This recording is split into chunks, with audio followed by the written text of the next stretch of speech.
नमस्कार, आप देख रहे हैं संसद में आज। मैं हूं प्रीति सिंह। संसद के बजट सत्र का आज 12वां दिन है। कल लोकसभा में वित्त मंत्री निर्मला सीतारमण ने बजट पर हुई चर्चा का जवाब दिया। आज वित्त मंत्री राज्यसभा में बजट पर चर्चा का जवाब दे सकती हैं।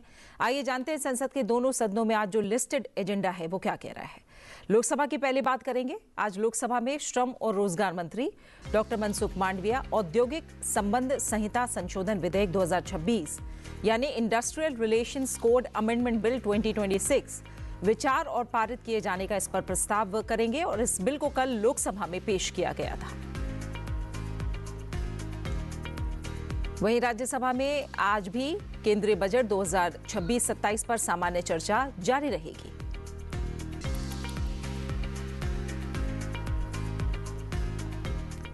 तो संसद के बजट सत्र का आज 12वां दिन। लोकसभा में industrial relations code amendment bill 2026 पर चर्चा होनी है। वहीं राज्यसभा में बजट पर चर्चा जारी रहेगी। वित्त मंत्री निर्मला सीतारमण बजट पर हुई चर्चा का आज राज्यसभा में जवाब दे सकती हैं और कल लोकसभा में वित्त मंत्री ने चर्चा के जवाब में साफ किया कि ये बजट ग्रोथ, फिस्कल डिसिप्लिन और लॉन्ग टर्म रिफॉर्म्स पर केंद्रित है और संसद में अब तक सोशल सेक्टर, राज्यों के हित, ट्रेड, एम्प्लॉयमेंट और फेडरल बैलेंस जैसे मुद्दों पर विस्तार से चर्चा हुई है। इसके अलावा क्या एजेंडा आज रह सकता है, फिलहाल हम रुक करेंगे। पवन, मेरे सहयोगी पवन कुमार शर्मा इस समय ज़्यादा अपडेट के साथ जुड़े हुए हैं। आपको बता दें कि मेरे साथ 3 खास मेहमान आज स्टूडियो में जुड़े हुए हैं जिनसे हम चर्चा करेंगे। मेरे साथ विष्णु दयाल राम जी जुड़े हुए हैं जो कि लोकसभा के सांसद हैं। विष्णु जी, बहुत बहुत स्वागत है आपका और धन्यवाद हमारे साथ इस चर्चा में जुड़ने के लिए। साथ ही मेरे साथ मयंक कुमार नायक जी भी जुड़े हुए हैं, राज्यसभा के सांसद हैं। मयंक जी, बहुत बहुत धन्यवाद, आप इस चर्चा में हमारे साथ जुड़ रहे हैं। वरिष्ठ पत्रकार राकेश शुक्ला हमारे साथ चर्चा के लिए जुड़े हुए हैं। बहुत बहुत आपका भी धन्यवाद राकेश जी। एक बार हम चलते हैं पवन कुमार शर्मा, मेरे सहयोगी से अपडेट लेते हैं। पवन, बताइए लोकसभा में किस तरह से आज अहम दिन रहेगा और एक तरह से देखें तो विधायी कार्यों की शुरुआत होती हम देखेंगे। इंडस्ट्रियल कोड से जुड़ा एक अहम बिल है जो आज लिस्टेड है।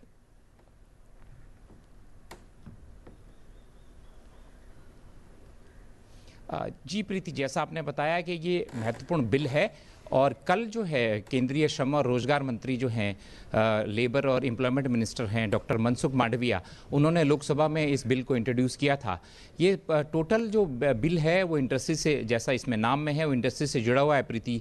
मूल विषय ये है कि the industrial relations code amendment bill 2026 जो है, ये इंडस्ट्रियल रिलेशन बिल कोड आया था एक 2020 में, उसमें परिवर्तन अमेंड करता है उसमें। और उससे पहले भी जो ये 2020 का जो ये कोड वाला जो बिल आया था प्रीति, वो जगह लेता है ट्रेड यूनियंस एक्ट है एक 1926 का, ट्रेड यूनियन से जुड़ा हुआ, और फिर इंडस्ट्रियल एम्प्लॉयमेंट एक्ट है एक 1946 का, और इसके साथ ही एक इंडस्ट्रियल डिस्प्यूट्स एक्ट है 1947 का। तो ये पुराने बिल थे, इनको अमेंड किया था 2020 में और ये कोड आया था। अब इसमें एक सेक्शन है 104 को लेकर, उसमें परिवर्तन की बातें हैं। और विशेष बात प्रीति इसमें ये है कि जो मौजूदा सरकार है, लेबर रिफॉर्म्स का विषय है ये, कि लेबर रिफॉर्म्स में ट्रेड यूनियंस का एक विषय है, फिर उसमें कुछ छंटनी का मामला है, उनका रोजगारों से जुड़ा हुआ मामला है, तो उसको रेगुलराइज करता है ये अमेंडमेंट। और ये महत्वपूर्ण इसलिए हो जाता है क्योंकि अगर हम देखें जो 2020 का कोड आया था प्रीति, तो उसमें नियमों की संख्या जो लेबर और एम्प्लॉयमेंट से जुड़ी हुई है, उसमें 105 नियम थे पहले, उसको घटाकर 51 किया गया। तो ये परिवर्तन किया गया है इस बिल में। इसके साथ ही प्रपत्रों की संख्या जो इंडस्ट्रीज को रखनी पड़ती थी, पहले उसकी संख्या 37 थी, उसको 18 किया गया। और पहले रजिस्टर भी मेंटेन करने पड़ते थे, पहले 3 रजिस्टर मेन मेंटेन करने पड़े थे, अब रजिस्टरों की संख्या 0 है। तो ये रिफॉर्म लाता है इंडस्ट्री के कि वहां भी जो कागजी कार्रवाई है उसको कम करने का मामला है इसमें। और सबसे बड़ी बात प्रीति इसमें यह है कि परिभाषा जो श्रमिक की परिभाषा है या श्रमिक की परिभाषा है, उसके साथ साथ जो इंडस्ट्री चलाने वाले लोग हैं उनसे संबंधित चीज़ें भी रेगुलराइज करने की बातें हैं। जैसे श्रमिकों की अगर परिभाषा की बात करूं मैं उसमें, तो विक्रय संवर्धन अधिकारी ऐसी कैटेगरी, श्रमजीवी पत्रकारों की कैटेगरी भी उसमें शामिल है। और उसके साथ ही जो 18,000 से ऊपर का वेतन पाते हैं, तो ऐसे जो सुपरवाइजरी जो लोग पोस्टिंग्स होती है, ऐसी डेफिनेशन इस बिल में है। और इसके साथ ही उनकी ग्रेच्युटी का मामला हो, चाहे अगर छंटनी कर देते हैं, कई इंडस्ट्रीज जो उद्योगों में काम करते हैं, मजदूरों की एकदम छंटनी हो जाती है, तो छंटनी का मुआवजा, उसका प्रावधान उसमें है। और जो सामाजिक सुरक्षा जो चीज़ें मिलती है, मेडिक्लेम मिलता है, बाकी चीज़ें जो मिलनी चाहिए, क्योंकि हम जानते हैं कि भारत की अगर मैं बात करूं तो तो अनऑर्गेनाइजिंग सेक्टर है। अगर मजदूरों की बात करूं, ज्यादा संगठित नहीं है, पर ट्रेड यूनियंस हैं प्रीति, और ट्रेड यूनियंस को भी रेगुलराइज करता है ये जो बिल है, कोड बिल है, उसमें इसमें कहा गया है कि जो भी ट्रेड यूनियन है, अगर उसकी सदस्यता जो टोटल उस इंडस्ट्री में काम कर रहे हैं 51% से ज्यादा उस ट्रेड यूनियन में शामिल है, तभी उसको रजिस्ट्रेशन मान्यता दी जाएगी उस इंडस्ट्री के तहत। ऐसा उसमें प्रावधान है। और इसके साथ ही जब विवाद होते हैं तो एक समझौता परिषद की बात भी है उद्योगों में कि अगर कोई ट्रेड यूनियन जिसके सदस्यों की संख्या 20% है तो समझौता परिषद में तभी उसको मौका मिलेगा अपनी बात रखने का, उसको रजिस्टर किया जाएगा और उससे समझौते पे बातचीत की जाए। इसके साथ ये तो श्रमिकों की बातें होगी, ट्रेड्स की बातें होगी, तो जो इंडस्ट्री चलाते हैं उनके लिए भी ईज ऑफ डूइंग की बातें इसमें है प्रीति। और हड़ताल जो मजदूर कई बार करते हैं तो उसको लेकर भी इसमें रेगुलराइजेशन है कि अगर जी पवन, तो तमाम विस्तार से आपने बताया कि industrial relations code amendment bill 2026 पर जो आज चर्चा होनी है, क्यों अपने आप में अहम हो जाता है बिल और क्यों इसे लाने की ज़रूरत पड़ी है। पवन, राज्यसभा से जुड़ा भी आपसे अपडेट कुछ ही पलों मिलेंगे, आप हमारे साथ बने रहिए। विष्णु दयाल जी, अगर हम शुरुआत करें और इस बिल को लेकर ही अगर हम बात करें, आपको क्या लग रहा है? लगातार सुधारों पर सरकार का फोकस है, अब इस बिल के जरिए जो इंडस्ट्रियल रिफॉर्म्स की और श्रम कानून में सुधार की बात है, ये कितना अहम स्टेप साबित होगा? निश्चित रूप से हमारी सरकार के द्वारा हर क्षेत्र में जहाँ जहाँ भी गुंजाइश है सुधार किया जा रहा है और सुधार करने का प्रयास किया जा रहा है। जहाँ तक इंडस्ट्रियल रिलेशन कोड 2020 की बात है, उसमें सुधार के लिए आज जो बिल प्रस्तुत किया जा रहा है, तो पहले आपको पता होगा कि ट्रेड यूनियन एक्ट 1926 या एम्प्लॉयमेंट एक्ट 1947 या इंडस्ट्रियल डिस्प्यूट एक्ट 1947, उसके प्रावधानों में सुधार किया गया और industrial code, industrial relation code 2020 लाया गया। अब उसमें सुधार किया जा रहा है। निश्चित रूप से जो प्रपोजल्स आते हैं, जो ट्रेड यूनियंस के द्वारा सुझाव दिए जाते हैं या जो अन्य क्षेत्रों से प्रपोजल्स आते हैं, उसके आधार पर सुधार करने का प्रस्ताव रखा गया। जी जी, मयंक जी, इस पर आपकी क्या राय रहेगी, क्योंकि ये फिर राज्यसभा में भी आना है बिल। क्या आपको लग रहा है कि जो मौजूदा औद्योगिक और रोजगार के परिदृश्य हैं, क्यों इस बिल की ज़रूरत महसूस हुई? देश के यशस्वी प्रधानमंत्री मोदी जी के नेतृत्व में देश को हर क्षेत्र में मजबूत कैसे किया जाए, मजबूती और विकास दोनों को साथ लेकर चलने के लिए देश में इंडस्ट्रियल ग्रोथ अभी बढ़ रहा है। हर क्षेत्र में इंडस्ट्री, हर राज्य में इंडस्ट्री नई नई आ रही है। वो इंडस्ट्री नई आ रही है, नई नई टेक्नोलॉजी के साथ आ रही है। तो टेक्नोलॉजी के साथ मजदूरों को कैसे जोड़ा जाए, कम से कम उनके जो उन पे जो रिफॉर्म करके उनके हक को और उनको जो मिलने वाली सभी योजनाओं को कैसे मजदूरों को लाभ दिया जाए, और जो जटिल कानून थे जो उस समय बने थे उसमें बदलाव लाकर माननीय प्रधानमंत्री सरलता के रूप से इंडस्ट्री और मजदूरों को दोनों को कैसे फ़ायदा हो, वैसा ये रिफॉर्म बिल आने वाला है। मेरे ख्याल से ये बिल के कारण आने वाले दिनों में इंडस्ट्री के ओनर से, जो फैक्ट्री ओनर से, उनको भी फ़ायदा होगा और वर्कर्स को भी फ़ायदा इसीलिए होगा कि उनके हकों की जो माननीय प्रधानमंत्री के नेतृत्व में और जो राज्य है वो भी उनके जो हक मिलते हैं उनके हकों की सुरक्षा भी होगी, और फैक्ट्री मालिकों को भी कामदारों के साथ जो रोज बरोज में दिक्कतें आती है उसका भी समाधान और दोनों को फायदेमंद ये बिल मेरे ख्याल में है।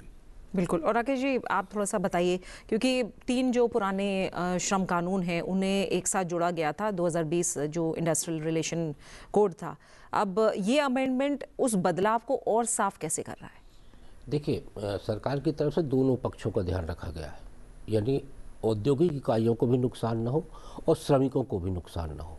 तो जो जो बिंदु इसमें शामिल किए गए हैं, जैसे ट्रेड यूनियन को लेके है कि अभी तक होता ये है कि ट्रेड यूनियन बहुत शार्ट नोटिस पे हड़ताल पे चले जाते हैं, जिससे इंडस्ट्री पूरी तरह से लड़खड़ा जाती है, कामकाज बंद हो जाता है और उससे देश की प्रगति पे बाधा पैदा होती है। इसके लिए इन्होंने कहा है कि भाई आपको शार्ट नोटिस नहीं देना है, आपको प्रॉपर कंपनी को बताना है कि आप इन मुद्दों को लेके इस तारीख से हड़ताल पे जा रहे हैं।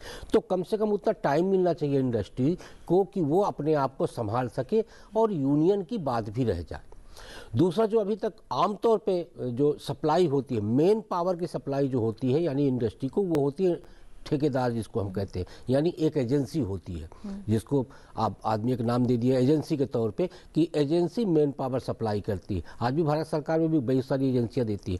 ये ठेकेदारी प्रथा को कहीं ना कहीं सरकार अंकुश लगाना चाहती है कि बिचौलिया नहीं होना चाहिए, कंपनी सीधे लेबर को अपने यहाँ कॉन्ट्रैक्ट पे रख सकती है। दूसरा जो एक महत्वपूर्ण बात है वो ये है कि अभी तक होता ये था कि कंपनियां कभी भी अपने आप को दिवालिया घोषित कर लेना या किसी संकट, आर्थिक संकट में जाने के बाद बंद कर देना, और बंद होते ही जो एक कर्मचारियों को एक बड़ा वर्ग है या श्रमिकों का बड़ा वर्ग है, उनका भविष्य बहुत अनिश्चितता की स्थितियों में पहुंच जाता था। तो अब ये कहा गया है कि कोई भी इंडस्ट्री बंद होगी उसके पहले उसे सरकार से अनुमति लेनी होगी कि हम अपनी इंडस्ट्री को बंद करना चाहते हैं। तो यदि सरकार से अनुमति लेगी तो भारत सरकार की, राज्य सरकार की जानकारी में ये बात जाएगी कि इंडस्ट्री बंद होने वाली है, तो वो सारे जितने कहना चाहिए कि उनकी समस्याएं होंगी श्रमिकों की, या उनका वेतन रुका होगा, उनकी ग्रेजुटी फंड, वो सारा कुछ निपटान कराने के बाद ही सरकार उस कंपनी को बंद करने की अनुमति देगी। बिल्कुल। एक तरह से देखा जाए विष्णु जी, ये कहा जा रहा है कि जो पुराने कानूनों के तहत लिए गए एक्शन, अप्रूवल, रजिस्ट्रेशन, रेफरेंस, वो सब कुछ इसमें कहीं ना कहीं एक बार फिर से उन पर विचार होगा। और दूसरा जो लीगल एस्पेक्ट होता है हमेशा, वो थोड़ा पचड़े में ज़्यादा फंसता है, तो उसको लेकर क्लैरिटी रहे और चीज़ें स्मूथ हो, ये भी इस बार ध्यान रखा जा रहा है। ये कितना बड़ा एस्पेक्ट है? देखिए, अभी सेंट्रल गवर्नमेंट के द्वारा और स्टेट गवर्नमेंट के द्वारा इसमें रूल्स बनाए जाने हैं। सेंट्रल गवर्नमेंट ने रूल बना लिया है, स्टेट गवर्नमेंट्स का रूल बनना अभी बाकी है। तो अभी हमारे पास पूरा का पूरा स्कोप है कि जो लीगल इंटेंसेज है या जो अन्य प्रकार के सजेशंस प्राप्त हुए हैं उनके अनुरूप कार्रवाई की जाए। तो जैसा शुक्ला जी ने बताया कि आपको फैक्ट्री बंद करने के पहले नोटिस देनी पड़ेगी, सरकार की अनुमति लेनी पड़ेगी। तो और साथ साथ इंडस्ट्रियलिस्ट जो हैं, जो फैक्ट्री चला रहे हैं, जो ओनर हैं, उनके हितों का और वर्कर्स के हितों का सामंजस्य बैठा करके फैक्ट्री को किस तरह से आगे बढ़ाया जा सकता है, किस तरह से उसमें अच्छे अच्छे कार्य किए जा सकते हैं। तो लीगल हिंड्रेंसेस में यूनियन की ओर से कुछ विचार आते हैं कि जैसे 300 कम से कम कर्मचारी होना चाहिए या 51% उनका संख्या होनी चाहिए, और उस के आधार पर वो रजिस्ट्रेशन कराएंगे और उनको एक यूनियन को मान्यता प्राप्त होगी, जिसके जरिए वो फैक्ट्री ओनर से किसी भी विषय पर बातचीत कर सकते हैं। इसी तरह से जो 14 दिन का नोटिस देने का जो पीरियड है वो भी उसमें है। ये सारी बातों पर जो अड़चने हैं उन अड़चनों को दूर करने का कार्य इस संशोधन बिल के द्वारा किया जाएगा। ठीक है। और मयंक जी, कहा जा रहा है कि संशोधन एक तरह से अदालतों और अधिकारियों के सामने जो कन्फ्यूजन है उसे ख़त्म करेगा, जो आप लोग की बातों से भी समझ में आ रहा है। तो आम भाषा में समझिए तो इससे डिस्प्यूट्स और केसेस पर असर पड़ेगा, लेकिन जब हम छोटे उद्योगों की बात करते हैं, आम कारीगरों की बात करते हैं, उन पर कैसा प्रभाव होगा? आम कारीगरों के हितों की रक्षा के लिए ये बदलाव माननीय प्रधानमंत्री के नेतृत्व में आ रहा है, क्योंकि देखा जाए तो जो ट्रेड यूनियन है और छोटे छोटे यूनियन है, जो छोटी छोटी कंपनी से लेकर बड़ी बड़ी कंपनियों में ये लोग कार्य कर रहे हैं कि मजदूरों को हक के लिए वो काम कर रहे हैं। कुछ बार ऐसा हो जाता है कि कंपनी के साथ में बड़ा डिस्प्यूट हो जाता है, छोटी सी बात को भी बड़ा बनाकर अदालतों में घिसा जाता है। इस बिल के माध्यम से किसान, ये इंडस्ट्री मालिक और जो वर्कर्स हैं और वर्कर्स के लिए काम करने वाले सभी यूनियंस हैं, वो यूनियनों के अदालत में जाने की संभावनाएं बिल के माध्यम से कम हो जाएंगी, क्योंकि उनके जो हक है, उनको जो मिलना चाहिए, वो ये बिल में प्रावधान किया गया है कि उनको कम से कम दिक्कत पड़े। उनके जैसे अभी बताया कि जो कॉन्ट्रैक्ट लेबर है वो डायरेक्ट कंपनी ले सकती है, मतलब उससे इतना बड़ा बदलाव आएगा, बिचौलिया निकल जाएगा, तो कामदार को उसके हक का पैसा उसका सीधे उसके अकाउंट में आएगा, उनके हितों की रक्षा होगी। तो जो यूनियन के सामने जो प्रश्न आते हैं कि हमारा पैसा पूरा मिलता नहीं है, मिलता है तो मतलब बारी बारी से मिलता है, या हमारी मेडिकल में कोई प्रॉब्लम आता है, कुछ एक्सीडेंट हो जाता है तो हमको कोई पूछने वाला नहीं होता, ये सभी बातों का ख्याल बिल के माध्यम से रखा गया है। तो ये टोटल विन विन सिचुएशन मैं देखता हूँ मेरे नज़रिए से, कि फैक्ट्री मालिक हो, इंडस्ट्रियलिस्ट हो, या किसान अरे ये मजदूर हो, या ट्रेड यूनियन हो, ये सभी हितों को ध्यान में रखने हुए कम से कम अदालत में लोग जाएंगे, और अदालत में भी जो केसेस है निलंबित है उसको भी कैसे सुलझाया जाए आने वाले दिनों में, इस क्षेत्र में ये बिल के माध्यम से काम होगा, ऐसा मेरा मानना है। ठीक है, तो यानी एक तरह से कहें राकेश जी कि अमेंडमेंट राइट्स बदलने वाला नहीं है, बल्कि एक तरह से रूल्स को क्लियर करने वाला है, और इसीलिए इसे टेक्निकल लेकिन जरूरी कदम माना जा रहा है, ऐसा समझे इसे? नहीं, अमेंडमेंट से अधिकार समाप्त या सीमित नहीं हो रहे, बल्कि मुझे लगता है अधिकार मिल रहे। जैसे कि हम श्रमिकों की ही बात करें तो अभी बहुत सारी ऐसी समस्याएं, जैसे बैंक जी ने भी बताया कि बहुत सारी ऐसी समस्याएं आती कि छोटे छोटे विवाद पे भी आपराधिक मामले श्रमिकों के ऊपर दर्ज हो जाते हैं। अब उन आपराधिक मामलों के चलते मान लीजिए किसी परिवार का एक व्यक्ति श्रमिक है और उससे पूरे परिवार का जीवन यापन होता है, वो जेल चला गया, जेल जाने के बाद वो पूरा परिवार जो है संघर्ष करता है और एक बड़ी खराब स्थितियों में पहुंच जाता है। सरकार की तरफ से अब कोशिश ये की गई है इस बिल के माध्यम से कि अब गंभीर घटना होने पर ही आपराधिक मामला दर्ज होगा, नहीं तो उसको दंडनीय अपराध के रूप में कर दिया जाएगा, गैर आपराधिक प्रकरण से उसको बाहर कर दिया गया। यानी श्रमिक को एक कहीं ना कहीं रियायत दी गई है कि इंडस्ट्रियलिस्ट भी आपके ऊपर ये प्रेशर नहीं बना सकता कि हम आपको किसी आपराधिक मामले में फंसा देंगे, तो श्रमिक को एक अधिकार ये दिया गया है। दूसरा, यदि विवाद होने पर उसको लगता है कि हमें न्याय नहीं मिला किसी कंपनी से, तो न्यायाधिकरण के दरवाजे पे जा सकता है, और न्यायाधिकरण के पास उतना ही पावर दिया गया है जितना पावर आपके कोर्ट में होता है। यानी न्यायालय और न्यायाधिकरण की पावर में समानता दी गई है। उसमें भी 3 महीने का समय दिया गया है कि ये सारा निपटान की एक समय अवधि कर दी गई है। नहीं, बहुत सारे मामले जो है लेबर कोर्ट में, अन्य कोर्टों में लंबित रह जाते हैं और लंबा समय तक ये सारा विवाद चलता रहता है। सरकार की कोशिश ये है कि टाइम बाउंड न्याय होना चाहिए और श्रमिक को नुकसान नहीं होना चाहिए, लेकिन साथ ही वो इस बात का भी ध्यान दिया है सरकार ने कि ऐसा भी नहीं होना चाहिए कोई किसी श्रमिक के कारण किसी इंडस्ट्री को नुकसान हो। ठीक है, और अब आइए एक बार और अपडेट के लिए हम पवन कुमार शर्मा का रुख करते हैं। पवन, थोड़ा सा अगर आप हमें राज्यसभा को लेकर भी अपडेट दें। आज हम जानते हैं कि राज्यसभा में बजट पर चर्चा जारी रहेगी। वित्त मंत्री निर्मला सीतारमण आज बजट पर हुई चर्चा का, जो राज्यसभा में चर्चा हुई है उसका जवाब दे सकती हैं, और लोकसभा में कल उन्होंने जवाब दिया था।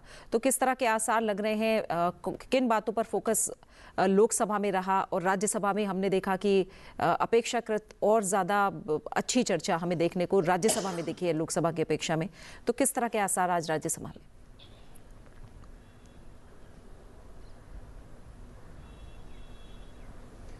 प्रीति, अगर राज्यसभा की बात करें तो राज्यसभा में जो अब तक की उत्पादकता है वो अच्छी रही है, क्योंकि सिर्फ व्यवधान अगर हमने बजट सेशन में देखा, क्योंकि हम अंत की तरफ हैं, कल तो जो फर्स्ट पार्ट है बजट सेशन का वो संपन्न हो रहा है, फर्स्ट पार्ट बजट का, तो राज्यसभा में तो अच्छा कामकाज हुआ है। और पहले राष्ट्रपति के अभिभाषण पर चर्चा हुई और उसके बाद बजट पर भी चर्चा हुई। लोकसभा की अगर मैं बात करूं तो बजट पे जैसा हमने देखा, पिछले कल देखा कि अच्छी चर्चा हुई और विपक्ष की तरफ से भी बातें रखी गई। एक मामला अगर मैं लोकसभा की बात करूं प्रीति, तो जिस तरह से एलओपी राहुल गांधी ने वहां पे बात की है, तो संसदीय कार्य मंत्री रिजिजू ने जो है वो कहा है कि उन्होंने प्रिविलेज मोशन उनके खिलाफ लाया जा सकता है, क्योंकि उन्होंने सरेंडर जैसे शब्दों का इस्तेमाल किया और सरकार की जो नीतियां हैं, जो कि उनका सरकार का कहना है कि वो सही नहीं कहा है। तो ये भी देखना पड़ेगा कि लोकसभा में आज क्या होता है। तो कल हमने अच्छी चर्चा देखी और उसका जवाब भी वित्त मंत्री ने दिया, और जैसा इस बार का बजट है कि फोकस जो है वो विकसित भारत जो 2047 की तरफ है, युवा फोकस में है, महिला शक्ति फोकस में है और समाज का हर वर्ग जो है उसमें समाहित किया गया है और उसके कल्याण के लिए चीज़ें हैं और उसके आंकड़े वित्त मंत्री की तरफ से रखे जाते हैं। कल लोकसभा भी हमने ऐसा देखा और आज राज्यसभा में पूरी उम्मीद है कि वित्त मंत्री अपनी बात और रखेंगे, उस बात को आगे बढ़ाएंगे। जो योजनाएं सरकार सोच रखती है इस वर्ष के लिए, वित्तीय वर्ष 2026-27 के लिए, उसका जवाब भी आएगा। और हमने विपक्ष की तरफ से भी राज्यसभा में देखा है प्रीति के जो विपक्ष है अपनी बात पुरजोर तरीके से रखी है कि क्या कमियां हैं, कैसा है, तो वो सारी चीज़ें पब्लिक डोमेन में है। सारी चीज़ें विपक्ष की अपनी भूमिका है और वो सुझावों के साथ आते हैं, जो अमेंडमेंट प्रस्तावों के साथ आते हैं। अब वो बाद में जब पास होता है, जब उसके ऊपर चर्चा के ऊपर चीज़ें होती है तो अमेंडमेंट्स कुछ गिरते हैं, कुछ को शामिल किया जाता है। तो ये सारे एक प्रक्रिया है बजट उसमें। और राज्यसभा में आज हमें देखने को मिलेगा कि वही बात जो विकसित भारत को लेकर सरकार ने योजनाएं शुरू करी है, जो बजट एलोकेशन हुआ है अलग अलग क्षेत्रों के लिए, उसकी बात फिर हमें देखने को मिलेगी। एक बात जो प्रीति में बात करूं राज्यसभा में, तो क्योंकि जवाब चर्चा होगा इसमें, लोकसभा की अगर मैं बात करूं प्रीति, आज तो प्रश्नकाल महत्वपूर्ण है। कल वहां पे प्रश्नकाल चला था प्रीति, अच्छे तरीके से प्रश्नकाल चला और पूरा बहुत प्रश्नों को लिया गया। आज भी उम्मीद है कि प्रश्नकाल बड़ा इंपॉर्टेंट है और उसमें प्रियंका गांधी का भी प्रश्न है प्रीति। एक प्रश्न जुड़ा है प्रियंका गांधी ने, स्टेटस ऑफ पीएम जनमन इन केरला, क्योंकि वो वायनाड से सांसद हैं तो वहाँ पे जो जनमन है ट्राइबल्स को लेकर पीवीटीजी जो ग्रुप है उनको लेकर कितना फंड एलोकेशन हुआ है, केरला के अलग अलग जिलों में कितने एलोकेशन हुआ है, उससे संबंधित प्रियंका गांधी का प्रश्न है। इसके साथ ही एविएशन सेफ्टी रिस्क, ये वीके श्रीकंदन है, उनका सवाल है, क्योंकि अभी हमने इंडिगो वाला मामला देखा और उसमें डीजीसीए और जो एयरलाइन ऑपरेटर्स हैं उनके बीच में सामंजस्य की कमी जो है उसको लेकर इन्होंने सवाल किया है कि इससे आम जनता जो पैसे खर्च करके टिकट लेती है और पहले से प्लान करती है, महीनों पहले प्लान करती है, उसमें फैमिली इन्वॉल्व है, उसमें रिफंड जो उसमें इन्वॉल्व है, उसको लेकर उनका सवाल है। महत्वपूर्ण प्रश्न है एविएशन से लेकर, क्योंकि संकट को हमने देखा अभी। और इसके साथ ही जो utilization of funds under smart cities mission, smart city mission के लिए जो फंड्स एलोकेशन हुए थे उससे रिलेटेड भी प्रश्न है। और इसके बाद जो है मंत्री पेपर ले करते हैं और आज 16 मंत्री पेपर ले करेंगे। इसके साथ ही 2-3 रिपोर्ट्स भी हैं और ऐसी ही रिपोर्ट्स जो है वो राज्यसभा में भी पेश की जाएगी प्रीति। कुल मिला के उम्मीद ये कि राज्यसभा में तो चर्चा का जवाब वित्त मंत्री देंगे ही, वहां भी अच्छे तरीके से चले। और लोकसभा में भी जो ये बिल हम बात कर रहे हैं कोड को लेकर, इंडस्ट्रियल कोड को लेकर, पूरा जो ये बिल है प्रीति वो समाधान की तरफ है कि जो विवाद होते हैं इंडस्ट्री को लेकर, श्रमिकों को लेकर, ट्रेड यूनियंस को लेकर, एक समाधान का तंत्र है। और जैसा हमारे स्टूडियो में बैठे मेहमानों ने बताया कि वो समाधान का तंत्र इस बिल में है, अमेंडमेंट में भी है। और न्यायालय का जो है रुख ना हो, वो न्यायाधिकरण और जो चीजें हैं उसी लेवल पे, या सिर्फ श्रमिक लेवल और इंडस्ट्री का जो मालिक है उसके लेवल पे ही चीजें सॉर्ट आउट हो जाए, इसकी पूरी कोशिश की गई। उम्मीद है कि दोनों सदनों में प्रीति अच्छे से चर्चा होगी, लोकसभा में इस बिल पर और राज्यसभा में जो बजट है उसके ऊपर चर्चा का जवाब अच्छे से। बहुत बहुत शुक्रिया पवन, तमाम जानकारी फिलहाल हम तक पहुंचाने के लिए। और जैसा मयंक जी, राज्यसभा में क्योंकि आज वित्त मंत्री चर्चा का जवाब दे सकती हैं और अभी तक अगर हम बजट पर चर्चा देखें, जैसे मैंने कहा कि अपेक्षाकृत राज्यसभा में पॉलिसी सेंट्रिक चर्चा रही है बजट पर अब तक। तो जिस तरह से चर्चा राज्यसभा में रही है और हमने कल वित्त मंत्री का जवाब भी देखा लोकसभा में, जो उन्होंने जवाब दिया है और कहा कि बजट ग्रोथ और फिस्कल डिसिप्लिन और लॉन्ग टर्म रिफॉर्म्स पर ही केंद्रित रहा है। तो कैसे आप इस पूरी चर्चा को देख रहे हैं? देखिए, देश के बजट के बारे में लोकसभा और राज्यसभा में चर्चा निरंतर हो रही है। उसमें पक्ष विपक्ष के सभी सांसद भाग ले रहे हैं और अपना अपना विषय रख रहे हैं। जहाँ तक बजट का सवाल है, माननीय प्रधानमंत्री नरेंद्र मोदी जी के नेतृत्व में हमारी निर्मला सीतारामन जी ने जिस तरह से बजट इस बार सतत 9वीं बार पेश किया है, ये बजट की 2014 से कंपेयर किया जाए कि 2014 में जब माननीय प्रधानमंत्री ने प्रधान सेवक के रूप में कार्य शुरू किया था, वहाँ से लेके जो बदलाव है वो पूरा ये टेन्योर 12 साल का देखना पड़ेगा। ये एक बजट के माध्यम से कि ये बजट इस बार ऐसा क्यों आया। पहली बार से जब से शुरुआत हुआ तब 2014 से लेके 2026 तक का जो पीरियड है उसमें जो बदलाव देश में माननीय प्रधानमंत्री के नेतृत्व में सबका साथ, सबका विकास, सबका विश्वास और सबका प्रयास, जो 4 मूल मंत्र पे प्रधानमंत्री ने गाँव को, बसे हुए लोगों को बदलाव क्या चाहिए, तो सभी पहले कुछ गांव में इलेक्ट्रिसिटी नहीं थी, पीने का शुद्ध पानी नहीं था। इलेक्ट्रिसिटी के माध्यम से जो परंपरागत व्यवसाय चलते हैं उनको कैसा बढ़ावा मिल जाए, उसके लिए कुछ कई योजनाएं लगाई, जैसे विश्वकर्मा योजना के माध्यम से। तो गाँव को बदलने से गाँव का अंतिम छोर का व्यक्ति कैसे अपने आप को इस देश का नागरिक सुरक्षित, हर जैसे 80 करोड़ लोगों को अनाज दिया जा रहा है, तो माननीय प्रधानमंत्री के नेतृत्व में ये बदलाव आया। उज्ज्वला माध्यम से जो बहनों को गैस सिलेंडर दिए गए, शौचालय दिए गए, ये बातें 2014 से हमको लेके आनी पड़ेगी। और अभी ये जो बजट है वो 2047 के विकसित भारत का संकल्प पूरा करने के लिए ये यहाँ से शुरुआत होगी कि अभी हम लोग जो पुराने गड्ढे थे उसको भरते भरते भरते आज ये लेवल पे आ गए हैं।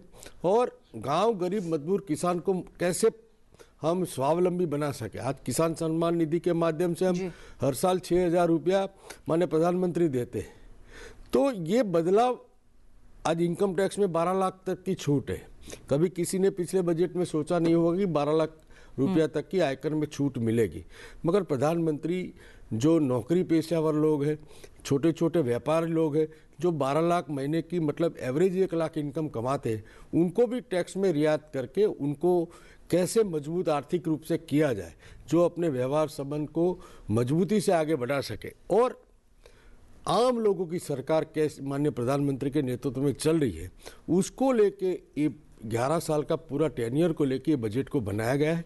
और ये बजट में विपक्ष ने कई बातें रखी है कि भाई ये कमी है, ये कमी है, वो कमी है। मेरा आपके माध्यम से विपक्ष को भी ये कहना है कि आप अपने एनडीए के सिवा आपकी माननीय मनमोहन जी की सरकार थी, उसका बजट का भी 10 साल का उनको अभ्यास कर लेना चाहिए।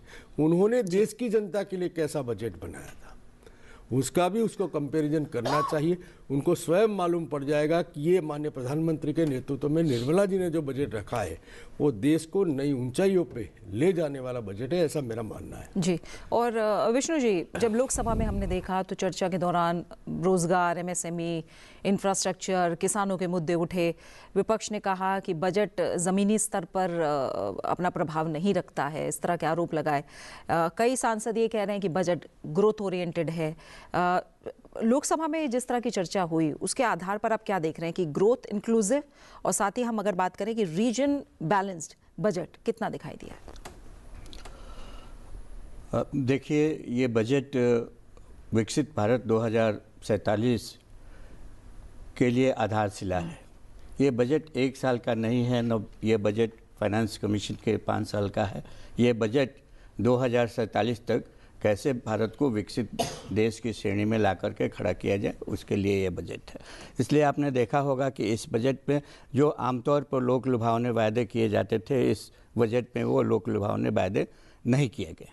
लेकिन आप फिजिकल डेफिसिट को देखें तो फिजिकल डेफिसिट आज 4.4% है और 4.3% फिजिकल डेफिसिट अचीव करने का लक्ष्य रखा गया है। इसी प्रकार से आप जीडीपी ग्रोथ का देखिए तो आज 7% जीडीपी ग्रोथ है। आज हमारे देश की जो अर्थव्यवस्था है वो दुनिया की चौथी अर्थव्यवस्था है और निरंतर इस दिशा में प्रयास किया जा रहा है कि यहाँ का जनजीवन जो है, जो सामान्य जीवन है, जो खास करके गाँवों में जो रहने वाले लोग हैं, उनकी स्थिति में परिवर्तन आए, वो ज़्यादा समृद्ध बन सके और गाँवों में रोज़गार कैसे पैदा किया जाए ताकि उनको पलायन करने के लिए विवश नहीं होना पड़े। तो गाँवों में रोज़गार पैदा करने के लिए एमएसएमई के माध्यम से या विलेज सेंट्रिक जो एमएसएमईज के से संबंधित उद्योग हैं उनको लगाने के लिए ये सारी व्यवस्थाएं की जा रही हैं, चाहे वो महिलाओं के लिए हो, चाहे युवाओं के लिए हो, चाहे किसानों के लिए है। इस बजट में समाज के सभी वर्गों के हितों की रक्षा करने का प्रावधान किया गया है। ठीक है। तो ये बजट सर्वव्यापी है, इसमें कहीं किसी प्रकार का कोई संदेह नहीं। राकेश जी, जो कल वित्त मंत्री ने चर्चा का जवाब दिया है, जो बजट पर चर्चा हुई, उसे आप कैसे देख रहे हैं, समझ रहे हैं? जो तमाम सांसदों ने कंसर्न्स उठाए और जो बातें कही, कितना उनको एड्रेस कर पाए वित्त मंत्री? क्योंकि शुरू में ही कुछ बातें थी, रिफॉर्म एक्सप्रेस की बात थी, 2047 के विजन को लेकर बात थी, जो ग्लोबल इकोनॉमिक चैलेंजेस हैं उनकी बात थी, और फिस्कल डिसिप्लिन कैसे बना रहे, ये बड़े कंसर्न थे जो उठाए गए थे।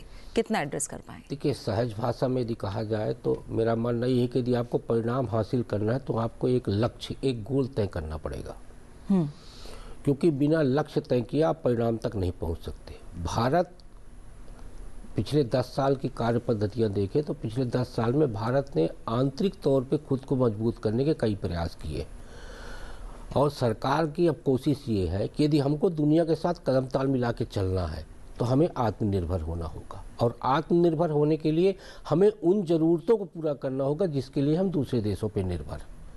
तो भारत की कोशिश ये है कि हम जो एमएसएमई की हम बात करते हैं, एमएसएमई को सेक्टर को अभी तक हम बहुत कमतर आंक के चलते थे, जबकि एमएसएमई वो सेक्टर है जो हमारी अपनी ज़रूरतों को पूरा करता है।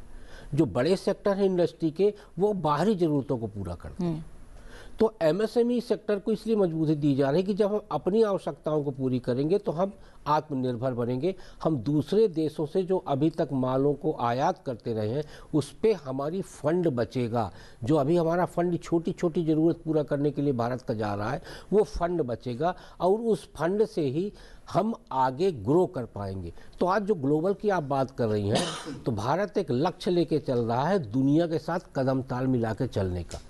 विकासशील भारत को विकसित भारत बनाने का जो टारगेट है वो बहुत चुनौतीपूर्ण है, इतना आसान नहीं है, सहज नहीं है, क्योंकि आपके पास टेक्नोलॉजी का अभाव है। उसके लिए आप यूरोपीय country, France, Japan, Germany, China, America, इन सब के साथ आप समझौता कर रहे हैं। वो समझौते के पीछे वजह भले ही उसको निगेटिव तौर पे प्रस्तुत किया जाए, लेकिन तकनीकी तौर पे भारत को कितना मजबूत किया जा सकता है ये एक महत्वपूर्ण है। और आने वाले समय में जो एआई सेक्टर है वो कितना आवश्यक होगा ग्लोबल के रूप में। यानी यदि आपको विश्व के परिदृश्य में जुड़ना है तो आपको टेक्नोलॉजी में मजबूत होने के साथ साथ एआई जैसी तकनीक को अपनाना पड़ेगा, और अपनाने के साथ आपको उसके अनुरूप और परिपक्व बनना पड़ेगा। तो ये सारा सेक्टर जो है आपका बजट पेश हुआ और जो उसमें जवाब दिया गया, वो सारा यही इंगित करता है कि भारत सरकार एक लक्ष्य 2047 का इसलिए निर्धारित की है कि जिससे वो निर्णायक भूमिका निभाते हुए आगे बढ़ सके। ठीक है। और तमाम जो सामाजिक सोशल सेक्टर की अगर हम बात करें मयंक जी, तो सोशल सेक्टर को लेकर तमाम सुझाव भी आए और सरकार ने भी कहा कि लगातार हेल्थ, इंफ्रास्ट्रक्चर, सोशल सेक्टर पर उनका काफ़ी ध्यान रहा है। तो इस पर चर्चा आपको कैसे देख रहे हैं आप? सरकार ने सोशल सेक्टर को मजबूत करने के लिए अनेकविध योजनाओं की शुरुआत कर दी थी। उसको बल देने, मैं आपके आरोग्य के क्षेत्र में, हेल्थ के सेक्टर में बताऊं कि आयुष्मान भारत कार्ड की जो योजना थी वो विश्व में सबसे बड़ी योजना है। 50 करोड़ लोगों को एक साथ, 50 करोड़ परिवार को एक साथ जोड़ना, मतलब, और हेल्थ के सेक्टर में उनको सुरक्षित करना। आप मेडिकल के क्षेत्र में देखो तो मेडिकल कॉलेजों की संख्या बढ़ रही है, एमबीबीएस की स्टूडेंट की जो पद थे उसकी संख्या बढ़ाई गई है, क्योंकि आने वाले दिनों में देश की जनसंख्या के आधार पर देश में डॉक्टर नहीं थे, मगर प्रधानमंत्री ने पिछले 11-12 सालों में जिस तरह से मेडिकल क्षेत्र में परिवर्तन लाए, वैसे ही इंडस्ट्री क्षेत्र में ग्रीन चैनल, ग्रीन कॉरिडोर करके इंडस्ट्री वाले आए। हर राज्य में एक इन्वेस्टर मीट होता है, उसके माध्यम से देश के और विदेश के सभी लोग आके इन्वेस्ट करते हैं, तो रोजगारी पैदा होती है। कुल मिला के जैसे मैंने बोला कि हर क्षेत्र में आज रोड और इंफ्रास्ट्रक्चर के बारे में देश में कितने बड़े बड़े रोड बन गए, कितना बड़ा इंफ्रास्ट्रक्चर बन गया। खेल के मामलों में भी सोशल, सामाजिक लोग, गांव के लोग जुड़े खेल के माध्यम से। तो खेलो इंडिया के माध्यम से हर डिस्ट्रिक्ट में अभी स्पोर्ट्स संकुल बनने लगे। तो प्रधानमंत्री का जो विजन है कि सामाजिक तौर से देश के लोगों को मजबूत किया जाए और उनकी जो मूलतः जो ज़रूरियात है, बिजली, सड़क, पानी, जल जीवन मिशन के माध्यम से हर घर को पानी कैसे मिले, उसके लिए अरबों खरबों रुपए का आवंटन करके उस दिशा में आगे बढ़ रहे हैं। वाटर रिचार्ज के भी माननीय प्रधानमंत्री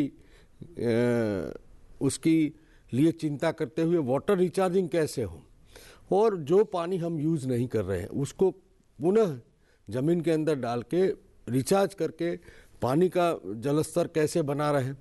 सोलर एनर्जी हो, ग्रीन एनर्जी हो, कार्बन क्रेडिट हो, ये सब विषय में प्रधानमंत्री हर क्षेत्र में आम जनता को कैसे, जैसे अभी सोलर एनर्जी में आप देखोगे तो एक बार सोलर एनर्जी का अपना घर पे अगर सोलर पैनल लग जाता है तो पूरी ज़िंदगी उसको जो इलेक्ट्रिसिटी है उसकी बचत होती है, पैसा बचता है।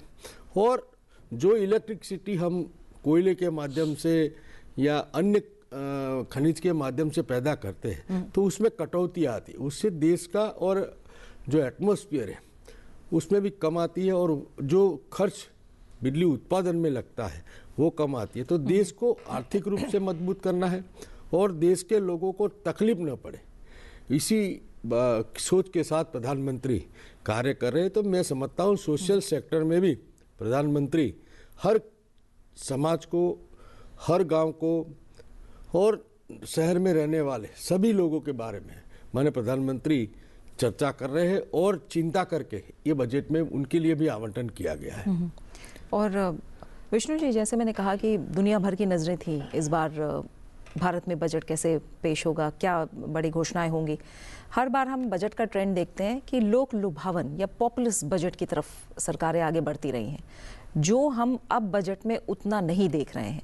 लेकिन किस तरह से जो इकोनॉमिक विजन है उसे आगे बढ़ाया जाए, उसके लिए स्टेप्स लिए जा रहे हैं, तो इसे आप कैसे देख रहे हैं? देखिए, कैपिटल एक्सपेंडिचर से रोज़गार उत्पन्न होता है, लोगों का परचेजिंग पावर बढ़ता है। तो इस बजट में 2.12 लाख करोड़ का प्रावधान किया गया है। अब इससे सड़कें बनेंगी, लॉजिस्टिक्स में जो खर्च होता है उसमें कमी आएगी।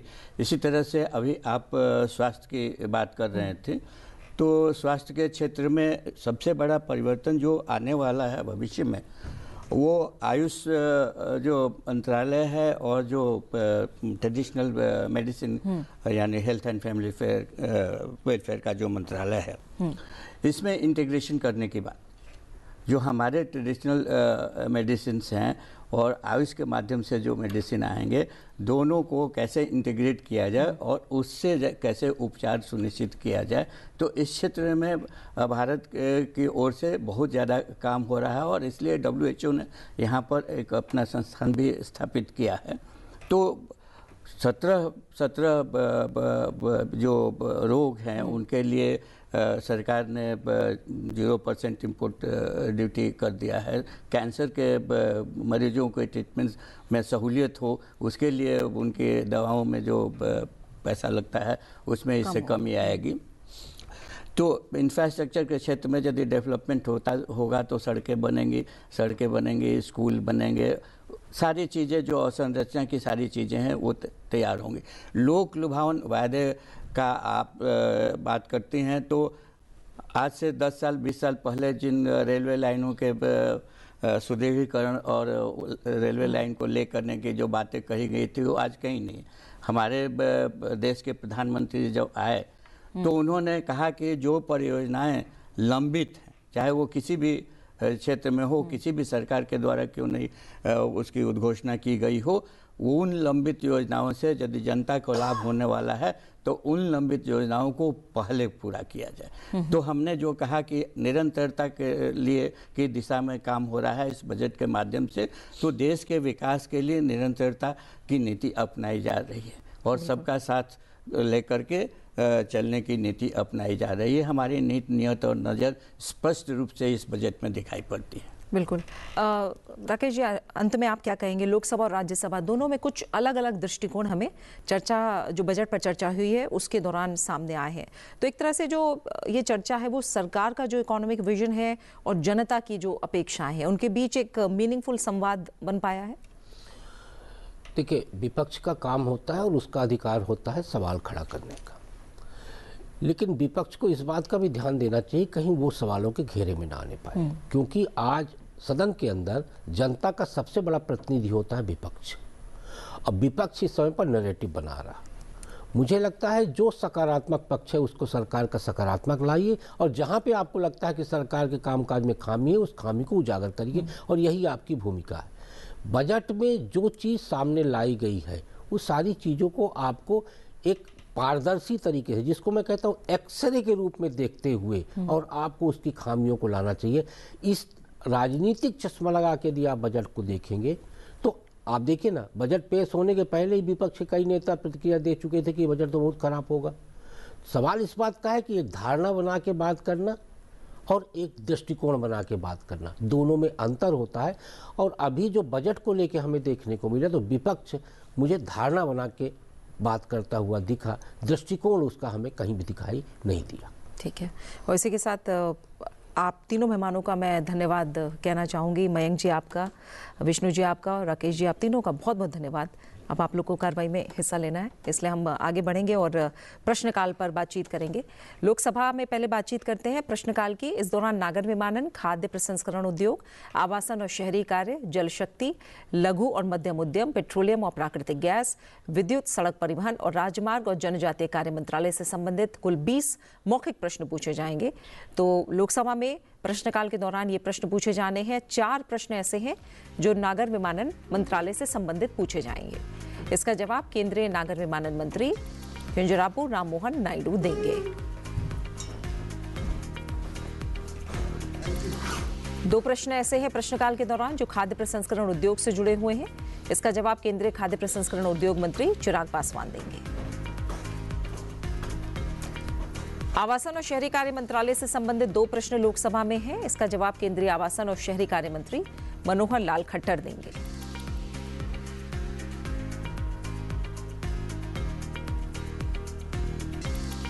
चार ऐसे प्रश्न हैं जो जल शक्ति मंत्रालय से जुड़े हैं। जवाब जल शक्ति मंत्री CR पाटिल देंगे।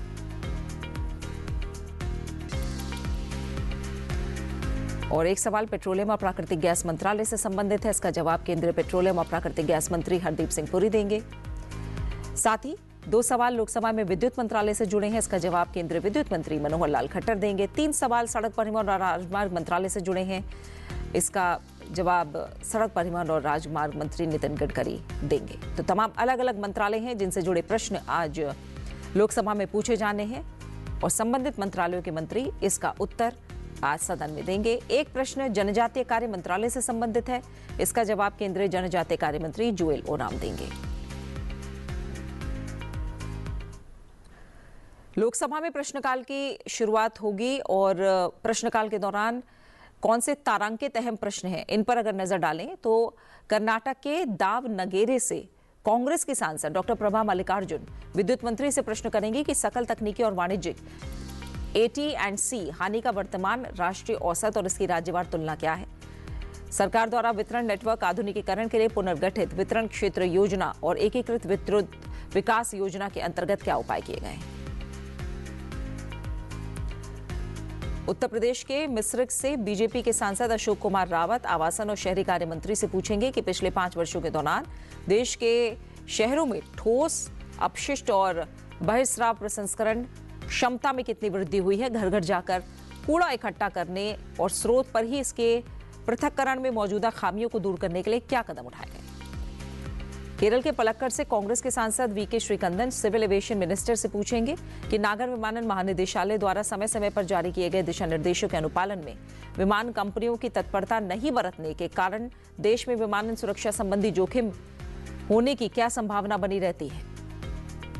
कर्नाटक के रायचूर से कांग्रेस के सांसद G कुमार नायक जल शक्ति मंत्री से पूछेंगे क्या सरकार के अलग अलग कार्यक्रमों के अंतर्गत पिछले 3 वर्षों के दौरान कर्नाटक में पेयजल के नमूनों का कोई स्वतंत्र परीक्षण कराया गया है। अगर हाँ तो वर्षवार जिलावार ब्यौरा क्या है और कितने नमूनों की जांच हुई है। हरियाणा के भिवानी महेंद्रगढ़ से बीजेपी के सांसद Dharmveer Singh food processing industries minister से जानना चाहेंगे क्या सरकार किसानों के स्वामित्व वाले खाद्य प्रसंस्करण स्टार्टअप्स को बढ़ावा दे रही है या इसका विचार है। क्या ग्रामीण उद्यमियों को अपने उत्पादों की ब्रांडिंग और विपणन के संबंध में पहुंच की कमी का सामना करना पड़ता है। इसका ब्यौरा क्या है।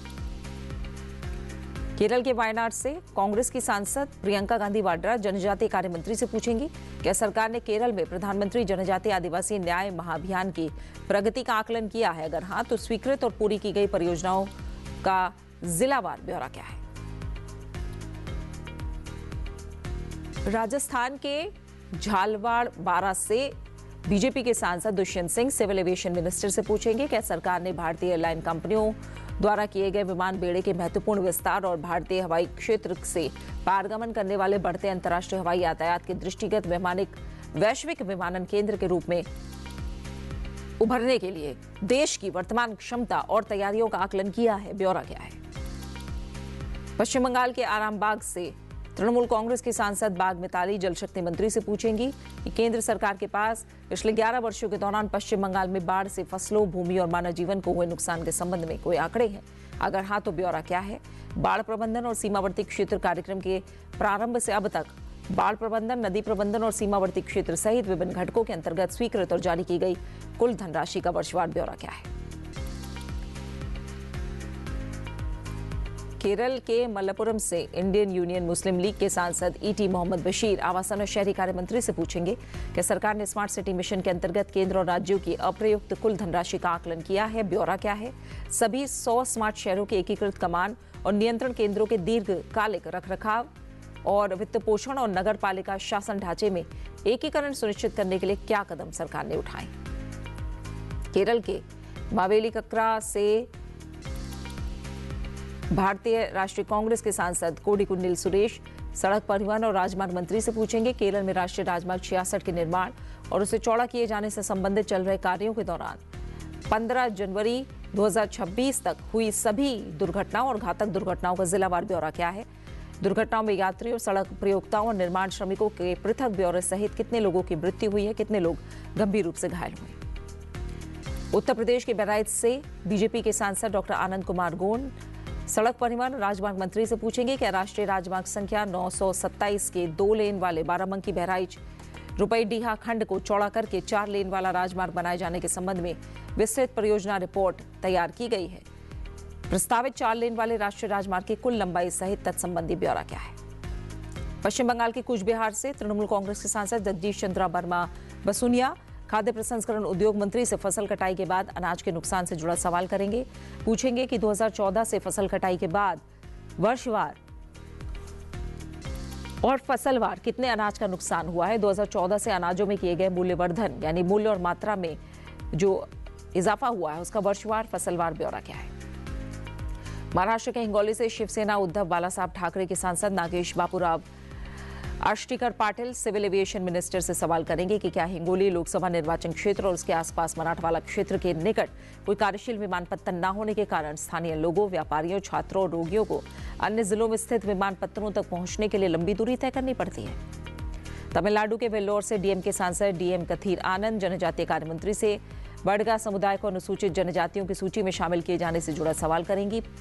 पूछेंगे वो कि क्या सरकार ने तमिलनाडु के वडगा समुदाय, जिसे 1931 की जनगणना तक एक महत्वपूर्ण आदिम जनजाति के रूप में मान्यता प्राप्त थी, उन्हें अनुसूचित जनजाति की सूची में शामिल करने के लिए लगातार की जा रही मांग पर ध्यान दिया है। मध्य प्रदेश के जबलपुर से भारतीय जनता पार्टी के सांसद आशीष दुबे जल शक्ति मंत्री से पूछेंगे कि स्थानीय स्तर पर भूजल के पीने योग्य होने संबंधी विश्लेषण कराने के लिए सरकार ने कोई परीक्षण किया है। ब्यौरा क्या है। अगर नहीं तो कारण क्या है। क्या भूजल में मौजूद अशुद्धियों को रोकने के लिए कोई प्रयास किए जा रहे हैं। तमिलनाडु के तिरुवल्लुर से कांग्रेस के सांसद शशिकांत सेंथिल विद्युत मंत्री से पूछेंगे क्या तमिलनाडु के लिए केंद्र ने अनुमोदित किन्हीं विद्युत पारेषण या ग्रिड सुदृढ़ीकरण परियोजनाओं में क्या विलंब हुआ है, जिससे उद्योगों और घरों के लिए विश्वसनीय विद्युत आपूर्ति पर प्रभाव पड़ा है। ब्यौरा क्या है। सरकार ने तमिलनाडु में ऐसी केंद्रीय विद्युत परियोजनाओं को तत्काल पूरा करने के लिए कोई समय सीमा या निगरानी तंत्र निर्धारित किया है। राज्यसभा में प्रश्नकाल के दौरान प्रधानमंत्री परमाणु ऊर्जा, कोयला, संचार, उपभोक्ता मामले, खाद्य और सार्वजनिक वितरण, उत्तर पूर्वी क्षेत्र विकास, पृथ्वी विज्ञान, इलेक्ट्रॉनिकी और सूचना प्रौद्योगिकी, सूचना प्रसारण, खान, अल्पसंख्यक कार्य, नवीन और नवीकरणीय ऊर्जा, संसदीय कार्य, कार्मिक, लोक शिकायत और पेंशन योजना, रेल विभाग और प्रौद्योगिकी, अंतरिक्ष, सांख्यिकी और कार्यक्रम कार्यान्वयन मंत्रालय से संबंधित कुल 15 प्रश्न पूछे जाएंगे, जिसका जवाब संबंधित मंत्रालय के मंत्री देंगे। एक सवाल परमाणु ऊर्जा से संबंधित पूछा जाएगा। जवाब केंद्रीय परमाणु ऊर्जा राज्य मंत्री स्वतंत्र प्रभार डॉक्टर जितेंद्र सिंह देंगे। राज्यसभा में प्रश्नकाल के दौरान संचार मंत्रालय से संबंधित 3 प्रश्न हैं। इसका जवाब केंद्रीय संचार मंत्री ज्योतिरादित्य सिंधिया देंगे।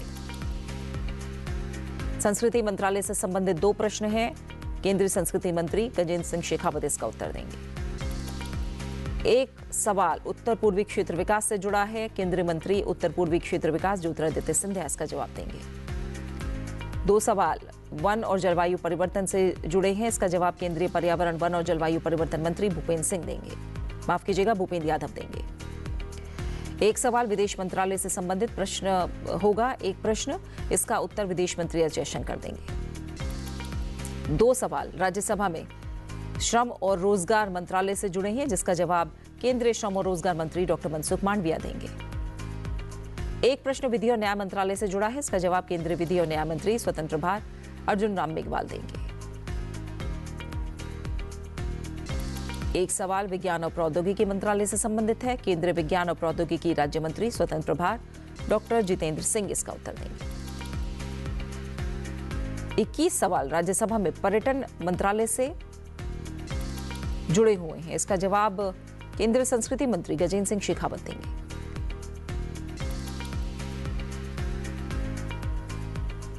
और आज पूछे जाने वाले प्रश्नों पर अगर नजर डालें तो कुल 15 प्रश्न हैं। शिक्षा मंत्रालय से 5, मत्स्य पालन, पशुपालन और डेयरी मंत्रालय से 3, सहकारिता मंत्रालय और सामाजिक न्याय और अधिकारिता मंत्रालय से 2, कौशल विकास और उद्यमिता, जनजातीय कार्य मंत्रालय और महिला और बाल विकास मंत्रालय से 1 प्रश्न पूछा जाना है। एक नजर कुछ चुनिंदा प्रश्नों पर डालते हैं। जम्मू कश्मीर से JNK नेशनल कॉन्फ्रेंस के सांसद चौधरी मोहम्मद रमजान का प्रश्न श्रम और रोजगार मंत्रालय से होगा। पूछेंगे, क्या सरकार ने संघ राज्य क्षेत्र जम्मू और कश्मीर में शिक्षित बेरोजगार युवाओं की संख्या के संबंध में हाल ही में कोई आकलन किया है? राष्ट्रीय औसत की तुलना में संघ राज्य क्षेत्र में बेरोजगारी की नवीनतम दर क्या है? तमिलनाडु से DMK के सांसद R गिरिराजन का प्रश्न सहकारिता मंत्रालय से होगा। वो पूछेंगे, क्या सरकार 14,000 मेगावाट की कुल उत्पादन क्षमता वाले 18 और परमाणु ऊर्जा रिएक्टर निर्मित करने का विचार रखती है? ब्यौरा क्या है? प्रत्येक संयंत्र के स्थान, लागत और पूरा होने के समय का ब्यौरा क्या है?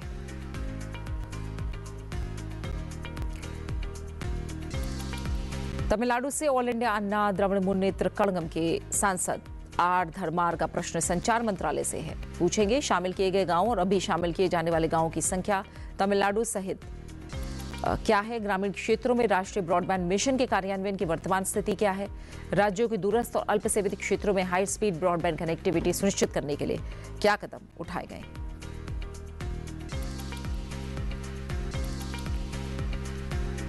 झारखंड से बीजेपी के सांसद प्रदीप कुमार वर्मा का प्रश्न उत्तर पूर्वी क्षेत्र विकास मंत्रालय से होगा। उत्तर पूर्वी परिषद के माध्यम से सभी 8 उत्तर पूर्वी राज्यों में अवसंरचना, सड़क संपर्क और डिजिटल इंडिया के कार्यान्वयन की स्थिति की जानकारी मांगेंगे। उत्तर पूर्वी सड़क क्षेत्रों के निवेश कार्यक्रम, प्रधानमंत्री ग्राम सड़क योजना और दिल्ली अन्य शहर से हवाई संपर्क और पर्यटन व्यापार पर क्या प्रभाव पड़ा है, इसका ब्यौरा उन्होंने मांगा है। उत्तर प्रदेश से बीजेपी के सांसद नीरज शेखर का प्रश्न पर्यावरण, वन और जलवायु परिवर्तन मंत्रालय से होगा। पूछेंगे, देश में 2024-25 और 25-26 के दौरान अब तक उत्पन्न ई कचरे का राज्यवार और वर्षवार ब्यौरा क्या है?